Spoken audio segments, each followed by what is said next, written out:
Halo teman, liburan akhir tahun sudah di depan mata. Mungkin teman-teman yang mau mengisi liburan akhir tahun dengan liburan perlu melengkapi dengan beberapa informasi. Karena liburan akhir tahun 2020 ini berbeda dengan tahun-tahun sebelumnya. Karena pandemi COVID dan juga saat ini sebagian besar wilayah Indonesia sudah memasuki musim penghujan, terlebih fenomena La Nina berdampak pada peningkatan curah hujan. Nggak asik dong misalnya sudah mau pergi ke suatu tempat ternyata di lockdown, atau sudah mau berkunjung ke tempat wisata atau objek wisata tertentu ternyata hujan deras seharian.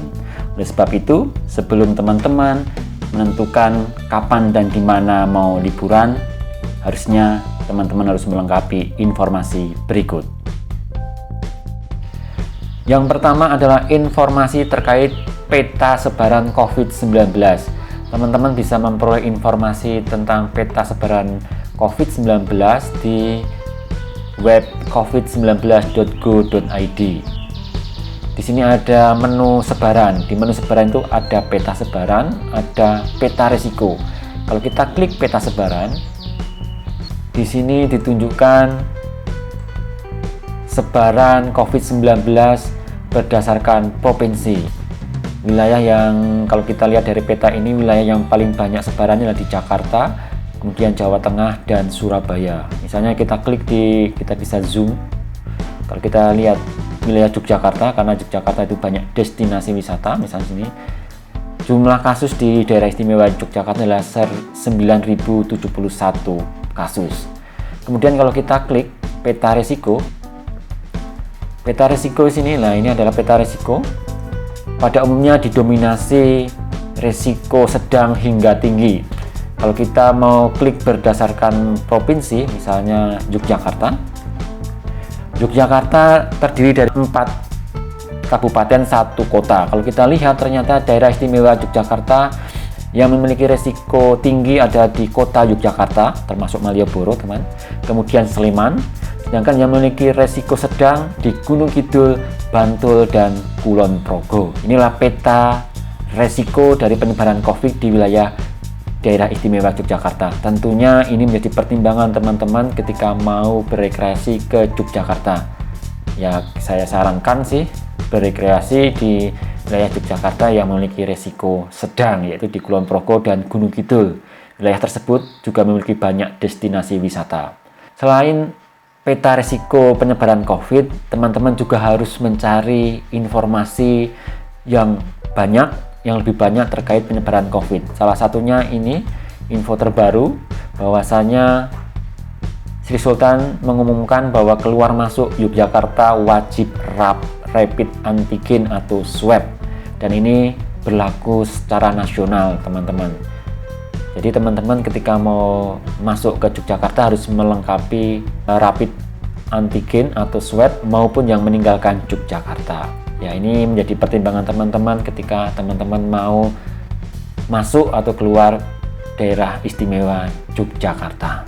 Yang kedua adalah informasi destinasi wisata.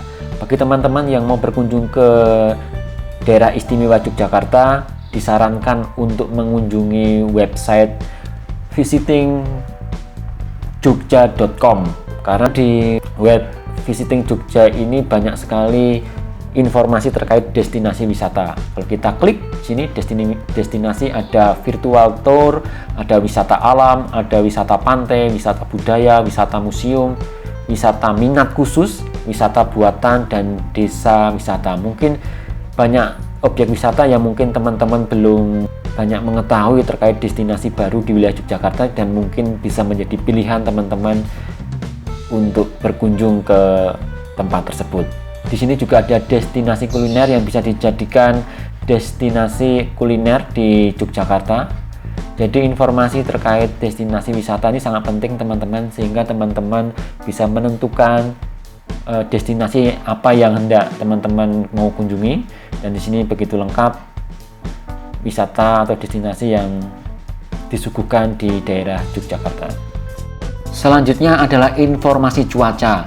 Kenapa informasi cuaca itu penting? Karena memang di bulan Desember ini sebagian besar wilayah Indonesia sudah memasuki musim penghujan. Diprediksikan di akhir tahun 2020 ini kondisi cuaca akan cenderung meningkat intensitasnya disebabkan karena peningkatan aktivitas angin monsun Asia dan adanya fenomena La Nina fase moderate yang masih melanda dunia, sehingga kondisi tersebut berdampak pada kondisi cuaca di wilayah Indonesia. Untuk mendapatkan informasi cuaca, teman-teman bisa melihat di web bmkg.go.id, kemudian diklik di menu cuaca. Di menu cuaca, teman-teman bisa mengklik di perakiraan cuaca Indonesia. Di sini teman-teman bisa mengklik berdasarkan provinsi. Nah, di sini adalah perakiraan berdasarkan kabupaten. Namun jika teman-teman ingin mendapatkan informasi lebih detail tingkat kecamatan, teman-teman bisa mengklik di salah satu kabupaten tersebut. Misalnya teman-teman ingin berekreasi di Kulon Progo, di mana di sana banyak destinasi wisata alam, bisa diklik di Wates. Diklik Wates, teman-teman bisa mengklik di sini, pilih kecamatan. Misalnya teman-teman ingin berekreasi ke Kali Biru yang terletak di Kecamatan Kokap, nah teman-teman bisa mengklik di sini. Nah, Kecamatan Kokap ini perakiraannya hingga 7 hari ke depan, hari Sabtu hingga hari Jumat, di mana setiap hari perakiraan dibuat 4 kali, yaitu jam 10 WIB di mana kondisinya hujan ringan, kemudian suhu udara 26 derajat Celcius, kelembapan 75%, kecepatan 20 km per jam arah dari barat. Kemudian jam 1, kemudian jam 4 sore, jam 7 malam. Ini dibuat 7 hari ke depan. Selanjutnya, jika teman-teman ingin berwisata ke wisata pantai, tentunya teman-teman harus dilengkapi dengan informasi tinggi gelombang. Informasi tinggi gelombang bisa diperoleh di menu cuaca dan di cuaca maritim. Di sini kita klik perakiraan tinggi gelombang. Nah, di sini perakiraan tinggi gelombang adalah 4 hari ke depan. Misalnya teman-teman mau berkunjung ke pantai di Gunung Kidul atau selatan DIY, ini perakiraannya adalah berwarna kuning, berarti tinggi gelombang kategori sedang, yaitu 1,25 hingga 2,5.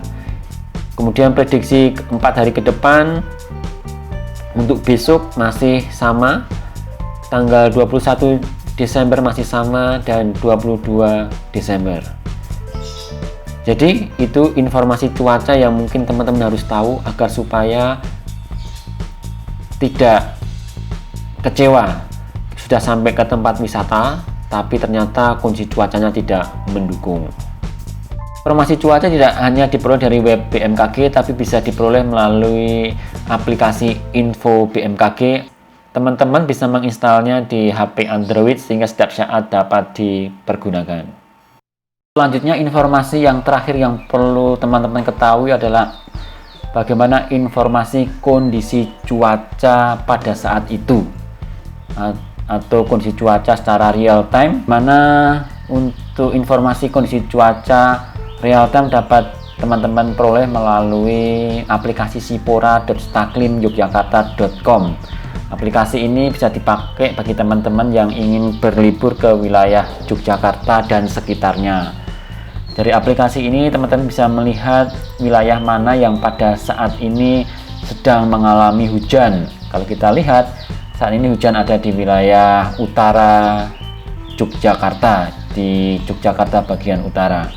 Dan jika teman-teman ingin memperoleh informasi atau ingin mengetahui kondisi cuaca terkini di suatu wilayah, misalnya di objek wisata Pantai Krakal, Gunung Kidul, bisa mencari melalui menu di sini, di search sini. Jadi teman-teman bisa mengetik Pantai Krakal, Gunung Kidul, kemudian enter.